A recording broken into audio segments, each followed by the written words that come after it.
कार्यक्रम के पुण्यार्चक हैं श्री वर्धमान श्वेतांबर स्थानकवासी जैन श्रावक संघ ट्रस्ट, उपाध्याय प्रवर प्रवीण ऋषि चातुर्मास समिति।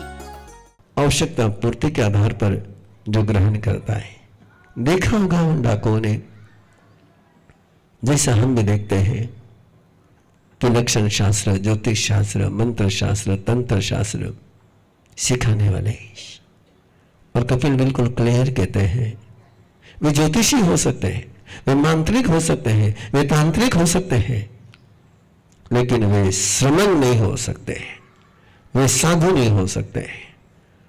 जो ज्योतिष में उलझा करके, मांत्रिक और तांत्रिक में उलझा करके लोगों के मन में कर्म सिद्धांत के प्रति, धर्म के सिद्धांत के प्रति उनके मन में जागृति लाने के बजाय जो जिम्मेदारी ग्रहों पर सौंपे, ज्योतिष का इतना ही मीनिंग है, मंत्र तंत्र का इतना ही मीनिंग है कि व्यक्ति की स्वयं को जिम्मेदारी से मुक्त करना और ये कहना कि वो शनि आया है ना उस कारण से तेरा काम बिगड़ रहा है, वो मंगल आया है ना उस कारण से तेरा काम बिगड़ा है। दूसरे पर जिम्मेदारी डालने की आदत व्यक्ति को कहीं ना कहीं उलझा करके रखती है। इसलिए ज्योतिष को पाप शास्त्र कहा गया, इसलिए इनको विलक्षण शास्त्र को पाप शास्त्र कहा गया कि ये जिम्मेदार नहीं बनने देते हैं, ये अपनी जिम्मेदारी और किसी पर डालते हैं, और श्रवण अपनी जिम्मेदारी स्वयं स्वीकार करता है। कपिल कह रहा है ये जीवी अनिमित्ता समय जोयम पबट्टा, जो इस जीवन में असंयमी हो जाते हैं, अनियंत्रित हो जाते हैं, वे समाधि यानी प्रसन्नता के योग से, संयोग से भ्रष्ट हो जाते हैं। सहज प्रसन्नता जीवन में उपलब्ध है, सहज आनंद उपलब्ध है, लेकिन हम जब असंयमी हो जाते हैं, हम जब अनियमित हो जाते हैं, उस समय हम अपने आनंद को खो देते हैं, और उसी के कारण से ऐसे लोग असुर बन जाते हैं, और वहां से असुर में जाकर के भी जब बाहर निकलते हैं तो उनको कभी भी समझ नहीं आती है। डाकू लोगों का काम धन को लूटना है, और कपिल उनको कह रहे हैं अपना अनुभव, कितना ही लूट लो, कितना ही लूट लो, तुम्हें सेटिस्फेक्शन कभी नहीं होगा। कितना ही पालो बाहर से, कितना ही इकट्ठा कर लो, अंदर की रिक्तता कभी भर कर नहीं निकलेगी। कपिल अपने अनुभव को कह रहा है, कसिनम पीमम जोलोयम परिपूर्णम दले कस, पूरा विश्व की सारी संपत्ति किसी एक को दी जाए तब भी उसके मन में समाधान न होगा। इसलिए तो चक्रवर्ती बनने के बाद भी, 6 खंड का राज्य प्राप्त करने के बाद भी कई चक्रवर्ती होते हैं, ब्रह्मदत्त चक्रवर्ती जैसे, इतना प्राप्त करने के बाद भी उनके मन में संतुष्टि नहीं आती है, समाधान नहीं आता है। अतिथि भागे न कालमा से कालम के चा नरम हुए थी, और इसी के कारण से, अतृप्ति के कारण से मृत्यु के समय मरण को प्राप्त करके वे नरक में चले जाते हैं। और जिन चक्रवर्तियों को एक 6 खंड का राज्य मिलने के बाद पता चलता है कि बाहर का कितना ही वैभव बढ़ा लो, बाहर का वैभव बढ़ने से मेरा ज्ञान नहीं बढ़ता है, मेरी श्रद्धा नहीं बढ़ती है, मेरे चरित्र नहीं बढ़ता है, मेरे अंदर के आनंद नहीं बढ़ता है, मेरे अंदर के जागृति नहीं बढ़ती है, ये जिस पल उनको महसूस होता है, उस समय भरत जैसे चक्रवर्ती संयम के मार्ग पर चल करके मोक्ष में पहुंच जाते हैं। जहां लाहो तहां लोहो, जैसे जैसे लाभ होते जाता है वैसे वैसे लोभ बढ़ते जाता है। ये आप सभी का अनुभव है। लाभ नहीं हो तो लोभ नहीं हो, और जैसे जैसे लाभ के पीछे लोभ की गंगा चलती है, और कपिल अपने अनुभव को कहते हुए कहता है, 2 माह से सोने के लिए चला था, लेकिन करोड़ों की कल्पनाओं में भी संतुष्टि का अनुभव नहीं हुआ, और पहुंचता है कपिल अपने अतीत में, अपने अतीत का अनुभव अपने साथियों के साथ शेयर करता है, अपने साधकों के साथ शेयर करता है कि कैसे मैं उलझ गया। चला था मां के आंसुओं की सुगंध खा करके, चला था मां के आंसुओं की सुगंध खा करके कि मां तू रो मत, मां तू रो मत, मैं ऐसा ही बनूंगा कि तेरे मन की तमन्नाएं पूरी हो जाए। लेकिन उलझ गया उस राक्षसी में, उस आकर्षक रूप में, और उसमें उलझ करके ऐसा उलझ गया कि खिलंती जहां उदासे ही आया था सीखने के लिए, और उसी का दास बन गया। बना था विद्यार्थी और बन गया गुलाम। इसलिए कपिल उन सारे साथियों को कहता है कि कभी भी इनमें आसक्त मत होना है, और जो इसमें आसक्त होगा नहीं वही विशेष धर्म की आराधना कर करके स्वयं की आत्मा को उपलब्ध हो पाएगा। ऐसा ये सुंदर सा अनुरोध उपदेश सुनते सुनते एक एक गाथा चलती गई। हर गाथा के बाद पहली गाथा चलती थी, अब हुए आशाशय में संसार में दुख पौराए किम नाम हो जतम कमयम जेन हम दुखम न गच्छेजा। हर गाथा के बाद इस गाथा को दोहराया जाता था, और जैसे जैसे गाथा दोहराते चले जाते थे वैसे वैसे उनको केवल ज्ञान होते ही जाता था। ये गाथा हम कंठस्थ कर ले, ये गाथा हम हृदयस्थ कर ले, इस गाथा को अपना नौकार मंत्र बना ले, अपना मंगल पाठ बना ले। कुछ भी कर्म करते समय, कुछ भी निर्णय लेते समय इस गाथा को निरंतर याद रखे। अध्रुव अशाश्वत दुख प्रचुर इस संसार में वो कौन सा निर्णय हो सकता है, वो कौन सी वृत्ति और प्रवृत्ति हो सकती है कि जिसके कारण से मेरी दुर्गति नहीं हो। एक सवाल निरंतर आपके साथ चलता रहे, और आइए कैसा ये जीवन होता है। मदन रेखा, मणिरथ, एक बाहु, मणिरथ और एक बाहु दोनों सगे भाई। एक बाहु की पत्नी मदन रेखा है, मणिरथ की भी शादी हुई है, लेकिन मणिरथ भटकता हुआ असंतुष्ट आत्मा है, और उसकी नजर मदन रेखा पर है। और मदन रेखा अपने सील पर है, और अपने सील की सुरक्षा करते हुए वो भाइयों के बीच का प्यार भी नफरत में बदलना नहीं चाहती है। इसलिए कभी उसने एक बाहु को बताया नहीं कि तुम्हारे बड़े भाई मुझे बुरी नजर से देखते हैं।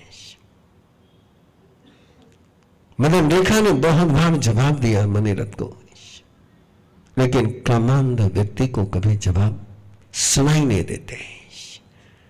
वासना में डूबे व्यक्ति को जवाब कभी सुनाई नहीं देते, उसको तो केवल भोग ही दिखता है। और उसी चक्कर में मणिरथ सोचता है कि जब तक युगबाहु जिंदा रहेगा मदन रेखा मुझे नहीं मिलेगी। वासना किस लेवल तक पहुंचती है, ये तूफान किस लेवल तक पहुंचता है। आप एक क्षणिक वासना की शांति के लिए मणिरथ अपने भाई का वध करने के लिए, मर्डर करने के लिए तैयार हो जाता है। पिकनिक मनाने के निमित्त से जंगल में ले जाता है, और रात्रि के समय में एक बाहु पर हमला कर देता है। उस समय मदन रेखा गर्भवती है, और वो जीव, मदन रेखा के अंदर में आया हुआ जीव उस अनुभूति से गुजरता है, देखता है अपनी मां को, महसूस करता है अपनी मां को कि जिस समय मणिरथ ने एक बाहु पर हमला किया और एक बाहु अंतिम सांस लेने के उस दौर में मदन रेखा एक बाहु को संलेखना कराती है, समाधि के शरण में ले जाती है, उसके अंतर चेतना को राग द्वेष से मुक्त करती है, वैर से मुक्त करती है। एक साथ दो संवेदनाओं में मदन रेखा के अंदर का जीव जीता है। एक तरफ जिस व्यक्ति ने वासना का खेल करने के लिए आक्रमण किया उसकी अनुभूति, दूसरी ओर मृत्यु काल में भी समाधि की साधना कराने वाली मां है। एक बाहु पर हमला कर करके मनीरथ जा ही रहा था तो उसको भी सांप ने काट लिया है। लेकिन मदन रेखा फिर नगरी में नहीं लौटती है, जंगल में ही बच्चे को जन्म देती है। जिसका राजकुल में जन्म होना था उसका जन्म जंगल में हो जाता है। मिथिला का पद्मरथ राजा निसंतान है, जंगल में घूमने के लिए गया है। सद्यजात बालक को स्नान करा करके मदन रेखा स्वयं के कपड़े धोने के लिए गई है। और उसी समय पद्मरथ राजा उस बालक को देखता है, बालक को देखता है, एकाकी देखता है। इस सुंदर से बालक को देखकर वो इंतजार करता है किसकी मां आ जाए। और मां ओट से देखती है, छिप करके देखती है और राजा के चेहरे को देखती है, राजा के आंखों को देखती है। और उसको लगा यदि मैं आई तो कुछ और हो जाएगा, और मैं नहीं आई सामने तो मैं भी इस एकाकी बालक को राजकुल में इसके जैसा वात्सल्य का पिता मिल जाएगा। वो ओट से बाहर नहीं आती है। और पद्मरथ अपने आप को रोक नहीं पाता है, उस बच्चे को उठा लेता है। और जैसे बच्चे को उठा लिया, बच्चे का रोना बंद हो गया है। वात्सल्य की अनुभूति करते हुए पद्मरथ इंतजार करता उसकी मां के आने का, लेकिन मां देख गई ओट से कि बच्चा कैसा सुरक्षित हो गया है। और पद्मरथ उसको लेकर के मिथिला में आ जाता है। अपने रानी को गुप्त गर्भा के करके घोषणा करा देता है कि बालक का जन्म हुआ है और उसका नाम नमी, गर्भ में मिली हुई अनुभूतियों का पाते। एक और वासना का संसार, दूसरी ओर समाधि का संसार, एक और विकास, एक और साधना। और इसी द्वंद्व में नमी अपने जीवन की यात्रा शुरू करता है। अंतर का द्वंद्व उसको भी पता नहीं है, गर्भ से मिला हुआ द्वंद्व है, मां के गर्भ से मिला हुआ द्वंद्व है। एक कुरुक्षेत्र मिला हुआ है और उसी कुरुक्षेत्र में उसके अंतर में निरंतर संघर्ष चलते रहता है। और उसी संघर्ष का परिणाम उसको कैंसर जैसी वेदना हो जाती है, पूरे शरीर में आग लग जाती है। ऐसा दाह, ऐसी ताप, ऐसी गर्मी, मानो पूरा शरीर भट्टी बन गया हो, निरंतर ज्वाला। उस ताप से संतप्त नमी कोई वैद्य, कोई मंत्र, कोई तंत्र काम में नहीं आता है। वैद्य इतना ही कहते हैं कि रक्त चंदन घिस करके बॉडी पर लगाते रहो, और लगे ही पूरे रक्त चंदन घिसने में। रानियां रक्त चंदन घिस रही है। ध्यानहीनान् पश्यन्ति निज देहे व्यवस्थितम् अनंत सुख संपन्नम् ज्ञानामृत पयोधरम् अनंत वीर्य संपन्नम्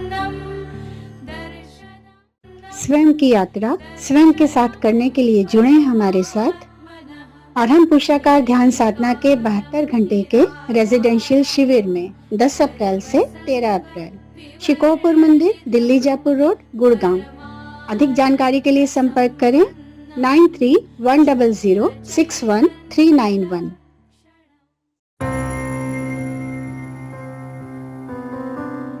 बच्चों के अंदर मोबाइल एडिक्शन आज की दुनिया का सबसे चैलेंजिंग टास्क है। जय जिनेंद्रा, मैं रश्मि बोरा, TTP and Arham parenting trainer हूँ। आजकल के सभी पेरेंट्स की तरह मेरी भी एक प्रॉब्लम थी। मेरी बेटी मोबाइल देखे बिना खाना खाती ही नहीं थी। बट ट्रेनिंग के दौरान गुरुदेव हमें बहुत ही सुंदर एंड आसान तरीके से इतने छोटे छोटे ट्रिक्स एंड टिप्स देते हैं जिससे कि हम हमारे एंड हमारे बच्चों की लाइफ में बहुत सारे चेंजेस ला सकते हैं।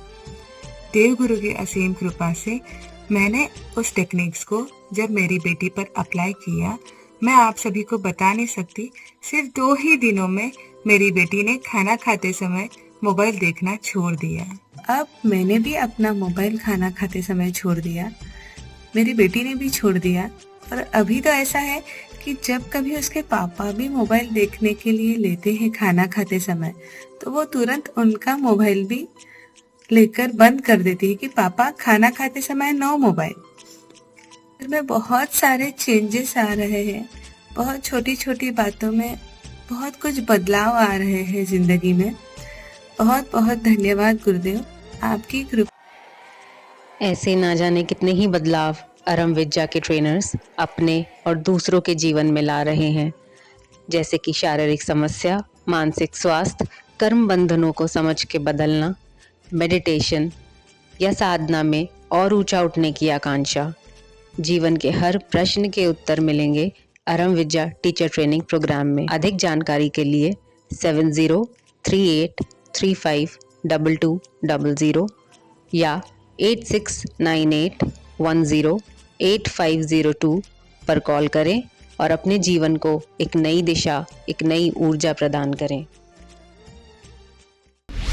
इस कार्यक्रम के पुण्यार्चक हैं श्री वर्धमान श्वेतांबर स्थानकवासी जैन श्रावक संघ ट्रस्ट, उपाध्याय प्रवर प्रवीण ऋषि चातुर्मास समिति, महावीर भवन, इंदौर।